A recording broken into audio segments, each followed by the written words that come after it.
Hi there, I'm Mary Beth McDade with KHLA Channel 5 News, and this is Report on Conditions. This week, we take you to a vegetation fire in the city of Coachella, and we showcase an Eastvale teacher who performed life-saving first aid on a student.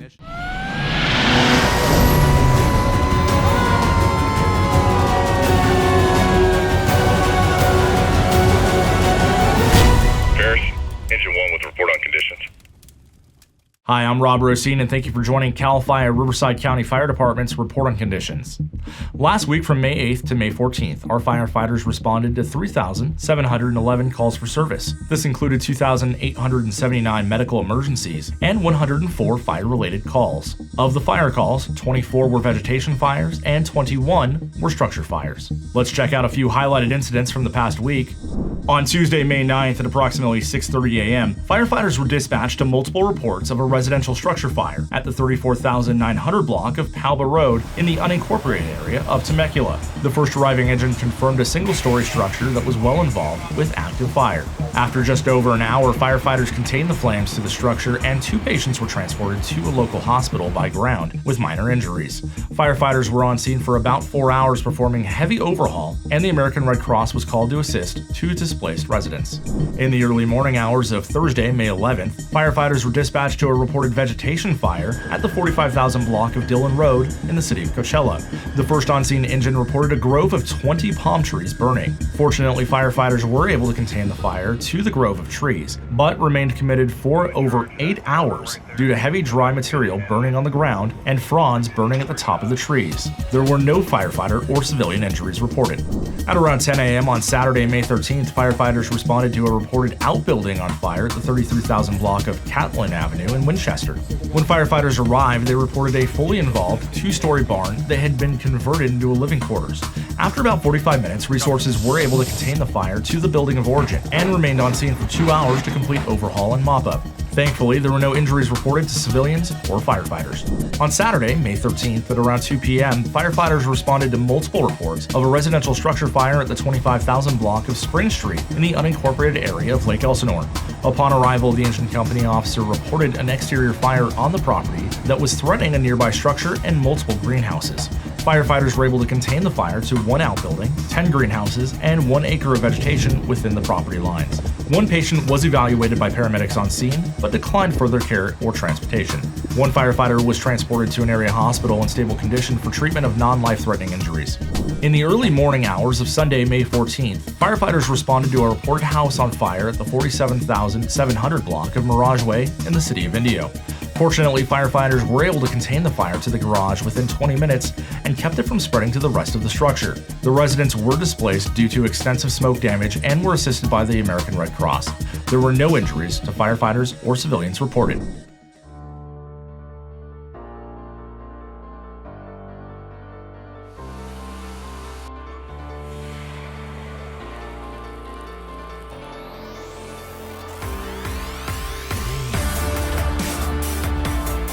The Riverside County Fire Department is currently enrolling volunteer reserve firefighters and other vital volunteer roles. Whether you want to start an exciting career in the fire service or just want to serve your community, visit rvcfire.org to find out more. Every year, approximately 300 children under the age of 5 drown in swimming pools and spas. Thousands more hospitalized after close calls.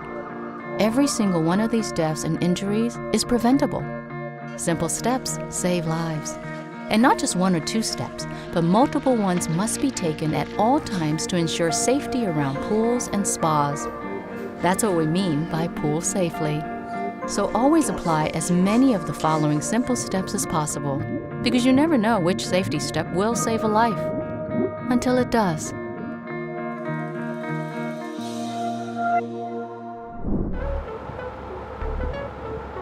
My crew successfully won the Hog Award for the Batista drill that we had a few weeks ago. I had a crew of 12 individuals and we cut 655 feet of line. We had the least amount of points deducted, so we came in first place. Every time that we're out there to do work, we're giving it 100%, so I knew if everyone just showed up that day, we were going to win. I didn't really have much doubt. I saw the guys working hard. They were pushing hard. They were pushing themselves. You know, I pick them up when I saw a little bit of tiredness come around, a little bit of exhaustion, but they found it, dug deep, and they got it. First of all, I'd like to thank Captain Bosco for putting us through the training. He really did a great job by putting us through hard hikes, thick cuts, and uphill. I definitely want to thank my crew. They did really, really good work, great attitudes through the whole thing. I would also like to thank my drag spoon, Jonathan Garcia, who really is the reason why we won this Batista drill. He really paid a great detail in making sure the line was clean. Most of all, I want to thank my partners for taking me under their wing and showing me the ropes and, yeah, helping me get here where I am today.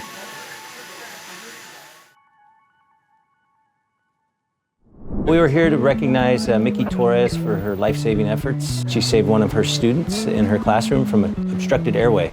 I thought I saw a cave out in the parking lane. Michelle, also known as Mrs. Torres, at Rosa Parks Elementary has proven that not all heroes wear capes. We truly admire your heroism and hope you continue to lead the positive example you have for your students in our community. Thank you. We'd like to present you with this certificate. On behalf of Senator Richard Roth's office, would like to present you with a certificate of recognition. On behalf of Congressman Ken Calvert, present you with a certificate of recognition, and also on behalf of Congresswoman Torres, we would like to present you with a certificate also. We are all so proud of you. You know, we don't want to have more of these occurrences, but it sure gives me a settling mind knowing that people like you are out there with our children. Your selfless actions and your quick thinking is invaluable to the city of Eastvale and will leave a lasting impact in our community. So thank you and congratulations for being a shining example of what a hero is. From the City of Eastvale, CAL FIRE Riverside County Fire Department, and the Riverside County Sheriffs, we want to thank you for your life-saving efforts. Thank you for making a difference in our community.